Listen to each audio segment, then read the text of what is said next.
What's going on, everyone? Welcome back to another episode of STL Sunday. This is a show where we try and teach you a little bit of CAD. Specifically, try and walk you through the steps in Autodesk Fusion so that you can tackle some of these things as well. This week, we're going to be looking at some bumper design. Now, most of what we're talking about here is going to be relating to RC and can be used for 3D printing. But these techniques, pretty universal. They could be used for anything beyond just RC as well. And what we're going to try and do this week is walk through the design of a bumper, and then maybe we'll do a follow-up episode where we could show taking a design for a bumper that was maybe more applicable for 3D printing and then turn it into something that you could actually have done in something like laser cut steel parts in case you wanted to weld or braze that together. And maybe we can also take a look at doing jigs or fixtures in case you wanted to combine the 3D printed fixture side with some actual fabricated parts. So let's dive into the app and start into this project. Now, this is what a blank screen of Fusion looks like when you open a brand new document. You're just left to your own imagination. You have to figure out. As always, we're going to start with a sketch. Now, in CAD, there's a million ways to do things, and you could start this process in a lot of different ways. But what I'm going to do is we're going to click Sketch at the top, and then we're going to define one of the planes to start with. Now, again, like I said, you can start a lot of different ways. We're going to start on the right plane. And what I'm going to decide to do is kind of start with the forwardmost hole in the chassis as our base point to work from, just because that's something easy. So I'm going to use hotkeys, but you'll see down in the bottom left-hand corner of my display here, you'll see the hotkeys popping up for whatever I'm clicking. So we're going to hit C for circle, and we're going to start at the origin. I'm just going to draw a circle. Now, you can draw a circle out of any diameter and hit enter if you want. And now you would have possibly seen what size that was, but you can also, it's interesting. So when you start a sketch with a couple of circles and say they're of this size, and then you hit L for line, X for construction, you just want to make sure that they are in line with each other, which they are. And now you want to put your first dimension on it. Even though that these were like 27 millimeters when I drew them initially, if I hit D for dimension, I'm going to type 2.6 because that's the size of hole I like to use for a 3D printed hole where a thread will be formed inside. So I'm going to hit 2.6, and now it scales both of them the same, which is nice. So once you kind of sketch out just general proportions, when you put that first dimension on, your whole sketch will change. Just something to note in case that it ever did that to you and you didn't notice or know why. I also know that between those two holes, it is 8 millimeters. I'm going to use the equal constraint, and I'm going to select the first circle and the second one just so that I know that they're the same size without having to have two dimensions. The reason it's nice to do that with constraints rather than two dimensions is in case you say, well, actually, my printer, or I like the way that it feels when the holes are a little bit tighter for 3D printing, so I want to go to 2.5. And now it changed both at the same time. You don't have to remember to go back. And if you have a bunch of holes on a drawing, that may become more and more helpful. We're going to do a rectangle that's going to kind of surround these two. And you'll see that that is a dashed line because right now I have the construction on. So before I accept that, I'm going to go turn that off. Now I want this to be 8 millimeters tall. And I want it to be 4 millimeters from that hole. That's about the amount of clearance you need for a chassis, for a bumper to get to the end. I'm going to hit L for line again, X to go back to construction mode, and I'm going to go from the center of that first hole to the midpoint of this one. And you can see the little triangle pop up, and that's how we know we're at the midpoint. So I'm going to select that, and then I'm going to hit the horizontal constraint, click that, and now it's centered that whole box around that. Now this line out here is blue, which means it's undefined or underdefined, and that means that it can just be moved around. You want to have fully defined sketches as often as possible, which means all of the lines should be black. So we're going to hit D. We already had that line selected. I selected that circle to grab the midpoint, and we'll just match it at 4 millimeters. I'm going to hit E for extrude, or you could come up here and hit this little one that's highlighted right now. We're going to select that profile. Now, we're at the center of this file, right? If I turn on the origin thing up here with the little eye, you can see those planes, and that was the right plane. Now, the reason that I'm bringing that up is like, say we want 8 millimeters of of area to thread into. If I just do 8 millimeters right now, well, I have this one here, but the other side needs to be kind of over here. And I like everything to be in the center. I want the center of the bumper to be right down the center of the right plane, because sometimes I want to mirror things and I don't want to have to create another plane to do that. So we're going to go back down to the bottom. We're going to right click and hit Edit Feature. And here up top, the profile plane, it's where it says Start. It's at Profile Plane. I don't want to start there actually. I want to offset that. So that means it's not going to start at that point. We're going to tell it to start somewhere else. So the inside width of a chassis is about 70 millimeters, roughly. So we're going to hit 70 divided by 2. And that is going to move it all the way over there. So that means that the plane starts over here. Now, we extrude it out further though. So that would be colliding with the chassis. So instead of going 8, I'm going to go -8. And now it just goes the other way. Hopefully that'll make sense. If not, it will make sense here in a few moments, and then we can get back to it. What I was talking about is like, I'll like to come in, hit mirror. We can select this body, grab the mirror plane, select the right, hit OK. Now these are the two things that will actually mount on the inside of the chassis that your screws will thread into. We don't need to do that at this point, and I actually don't want to, because I want to do a number of other things and then I'll mirror the whole thing all at once. Bumpers are a very stylistic thing. It's going to be kind of up to you on how you want it to look. Maybe you want a faceted style, maybe you want a double tube bumper, whatever it may be. Like, I feel like a bumper is one of those things on a vehicle that has like some of the most freedom that you can have. So a lot of this design is going to be kind of up to your imagination. We're going to start with just something kind of, basic, faceted, shorty, Jeep bumper style kind of. So I'm just going to take and I'm going to draw some lines. Started a new sketch. I selected the right plane again. And now I want to know where this edge is here. I want to be able to draw from it. If I hit L right now, I actually can't click or snap to any of those lines because they're not on my plane and my model just doesn't have any of that geometry to reference. So I'm going to hit P for project, and then I'm going to select that edge line. And then I'm going to hit enter, and now you can see a purple line there. And if we rotate a little bit, that's the line that I'm talking about. I usually like to kind of be square to my view, so that's why it's right at the edge. But now I'm going to hit L for line again. I'm going to take that, I'm going to go up 2 millimeters. Then I'm going to hit L for line again. We're just going to come out, say 22 millimeters is kind of about as far out as you want to go on a comp-ish style bumper. And we're just going to kind of make up a shape here. Let's go down 3, then let's go back at some angle, come back again, and go up. Now, define your sketch. Just do it. Get in the habit of doing it. I know that you don't have to. Right now, we could just hit extrude and start bringing stuff out, and it would be fine, but get in the habit of always defining your sketches. And for something like this, it may seem a little bit more difficult, but you can select this vertical line here and this one and define an angle instead of a dimension, 45. Now you've got that. Now we can go from here, say to this point, say 5 millimeters, and then we could do another angle if we wanted, or we could go from here, well, we could just select this whole line instead and just come straight down and say that's 3 millimeters. Doesn't really matter. But now all of our lines are fully defined. We're in our happy place. So now let's hit E for extrude again, and you can bring it out here. And now let's just bring this out past the edge of that, and let's go 50 millimeters. Gives us a little bit past.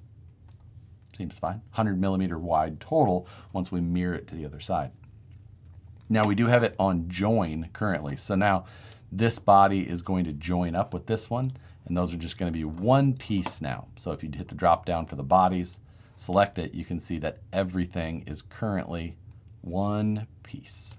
So now we just have this big, profile that we extruded way out. It doesn't have a particularly good looking bumper profile to it. But this is where you have to start just kind of whittling down in a way and figuring out how you want things to look. So we can do another sketch. We can just choose this front lip that we created. If we want to take and, select from that. Again, we don't have anything down here that we can snap or click to. You don't always have to. You can just snap to that point, come down, come out, and then back up. Now, if you define this as 45 again, and you can just call this a dimension if you want, 15 millimeter, handles it. Or we could have hit P for project, grabbed that bottom line, and instead of putting that dimension, we could have just dragged and snapped it on there. And then if you move the total height, that will always move with it, and it keeps things a little bit cleaner. So now we've created this profile out here.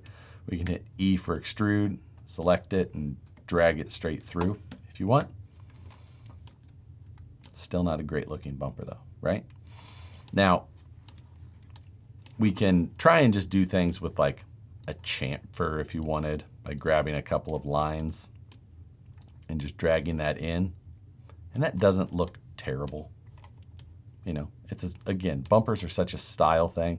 Everyone's going to have their own desire of how that looks for them. Sometimes you need to create your own planes to start with. So up in the construct menu, I like to use plane at angle, especially if I've got just a line like this one here. Now, when I click that line, it just makes this plane at some, angle arbitrary, or somehow it decides where it starts. But I'm going to go from there, and I'm just going to say I'm going to put that at 45 in this direction.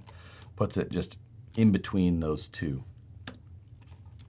So then I can create a new sketch on that plane, and we can hit P for project and grab a couple of those lines there. And I'm just going to take and kind of come back maybe 5 millimeters.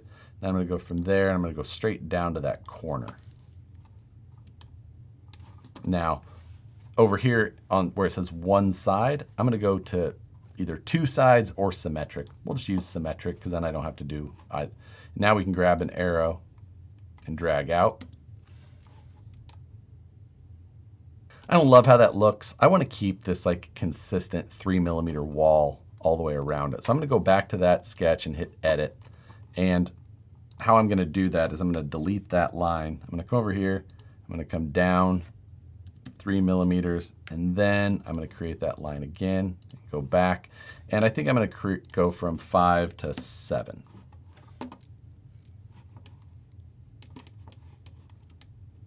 So now let's hit finish, and it already updated that. And now you can see it kept that 3 millimeter all the way around, and that looks better. I like that better. Maybe it could be a little deeper.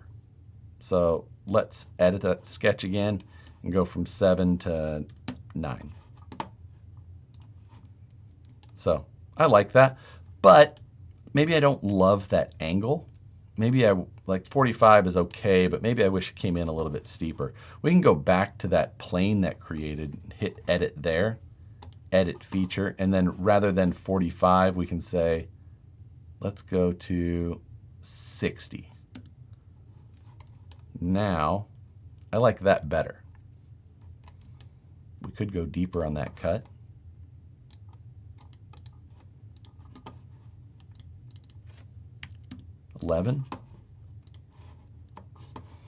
But we've got this weird edge here now because our cut isn't going deep enough. So we're going to edit the extrude, and we just need to go a little bit further. That looks better. I like that. I like the way that looks better. This is pretty simple. We've created half the bumper, and if you can't visualize well at only half of it, you could do this on both sides constantly, but I like to just keep it simple by only doing one of the sketches, and then I can just mirror the whole body across. So that's the way that I I typically like to work, and that's kind of how I go that direction. Now from here we could mirror this across. Now you can actually see up here that I have two bodies, and that's because of a process that I did earlier when I was playing around with the design that I maybe don't have in the video. So before I do anything, I need to hit combine. So up at the top, join, and we're going to join these two together. The steps that I cover in the video, those were likely, they should have been combined the whole time from what you saw, but that's okay. So this, you would have likely only seen one body on your model if you were following along. From here, we'll go down to mirror. Now select the whole body, come around, select that center, and hit OK. And now you've got a bumper that looks something like a bumper that you may be expecting to see. Very simple, clean, stubby style bumper. And we could do a lot of cleanup on this as far as making it look cooler or make it print faster, a bunch of things like that, which let's play around with a little bit. Now, I could just go undo that combine, but to try and do it like you may be seeing, I'm going to use the split body tool. I'm going to select this whole thing. I'm going to hit select on the tooling. I'm going to slice off those two posts. Now they're still there, but they're separated. So now we've got the main bumper and those two posts separately. I'm going to use the shell command, which is kind of fun. That's this one right here. So we're going to select that, and we're going to select these back two faces, which is, I know it may seem a little bit counterintuitive at first, but inside thickness, I'm going to say 2.4. There's a decimal there, 2.4. So now we're going to hit OK. And now it left the outside of everything. It took away those back two faces that I had selected, and it left us a 2.4 millimeter wall thickness bumper everywhere, which would make this print much faster. Of course, you may end up with some supports or things like that, unless you printed it kind of at this angle with this facing down, which is probably what I would do. But you can see that these are also not connected now. So let's connect them. I'm going to come up here. I'm going to turn off body one, which is the bumper. I'm going to hit extrude, and I'm going to select this face. Then I'm going to go turn that body one back on. And now distance, I'm going to say to object, and then I'm going to select body one. And now it will create a boss that goes all the way forward until it collides with object one or body one everywhere. And then I can hit OK. And now that's extended all the way in there. It's all connected. We could connect down from the bottom as well. Maybe we'll do that. Now, I did this after a mirror, so I have to do it on both sides. One easy way to do that would be go back to our extrude, hit edit feature, and rather than hit join, we hit new body. Now that we have that new separate body there, we can combine it with our main body if we want, or we could also just mirror the body over if we wanted. Granted, we have two bodies on top of each other, but we can always just combine those if we want. Makes it easy. Turn the bumper back on. We can join everything back together. And now you've got a bumper that's hollowed out. I do feel like we should probably fill in this gap below just for some extra strength. Let's do that in a new sketch. We'll select the bottom of that post. I'm going to hit project on this line so I know exactly where it's interacting. And that'll just create that area there that's showing. We can hit E for extrude again. And now for extent, we can change it from distance to just all if we want as well. And we can do a new body, hit OK. And now it did like the same thing as before where it created a body that didn't go, it just fit right to exactly what we were cutting through. So we can mirror that over again as well. I would have done this all in one half rather than doing it twice previously, but this is just for a tutorial. So using the combine tool and joining everything back up. Now I love to fill it. I think it cleans things up. It also does add strength. So if we hit F for fillet and we grab a couple of these surfaces, I'd want to have a nice fillet in there. 5 millimeter looks pretty good. And then even all these internal corners as well, we could throw some on to clean things up a little bit. Let's put like one looks good there. Now, rather than going through and doing a bunch more fillets or anything like that, I could cheat as well, do a split body, select the whole bumper, cut it in half again, and then I could just right-click, remove that side, and then just mirror the whole thing again, join it, and now all of my fillets are on both sides. Like I said, CAD, there's a million ways to skin a cat. That, as the old saying goes, it's always true, and sometimes you just like change your mind, you want to do something different, just do it. It doesn't matter. It is nice to have clean CAD models and get in good habits of things. You know, you end up with a lot more features down there, and if you want to go back and make changes, a clean workflow idea is way nicer to have. But if you're learning, don't worry about it. Just get through it, learn, do better the next time.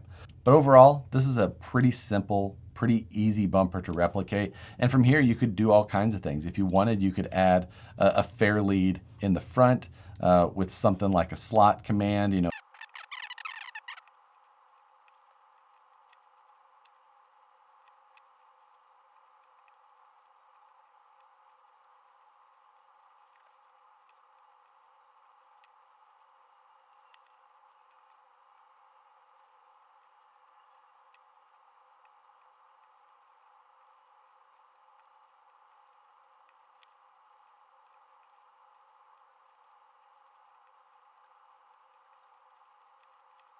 I threw a quick Fairlead style detail in there. Other things you could do, like we did in the last episode, was add some tubing detail if you wanted.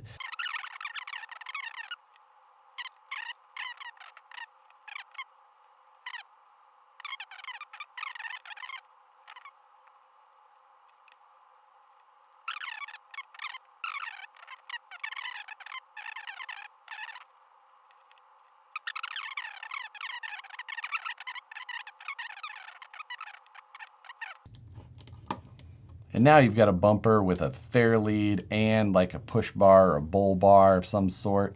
And it did stick into that a little bit, which I don't like. If you select that face and hit delete, it'll make it all just go away. Not always. Sometimes it'll yell at you, but like in that case, no harm, no foul.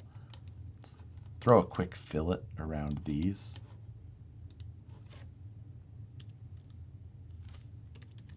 1.5 millimeter. And now you've got something that's going to be an easy 3D printable part that looks pretty decent. You're able to throw it together without a wild amount of work, at least. And, you know, that's not a half bad looking bumper for 20 some minutes worth of work. But that's going to do it for this week's design. Next week, we'll try and go through and create something that's a little bit more fabrication ready for a bumper. In case you have this idea that you want to build a steel bumper of some sort, then we'll try and cover that, kind of show you the process so that you can take it and send it to somebody like Send Cut Send. But that's going to do it for this week's STL Sunday. Hopefully there were some helpful tricks in there for you. If there was, hit the like button, subscribe, and we'll keep trying to push these out every week. But as always, thanks again for watching. If you're interested in seeing extra videos or videos early, things like that, you can check out the channel membership as well. Help support the channel a little bit extra. Information on that is available down in the description below. And thanks to all of my members whose names should be going across the screen. As always, thanks again for watching, and we'll see you on the next one.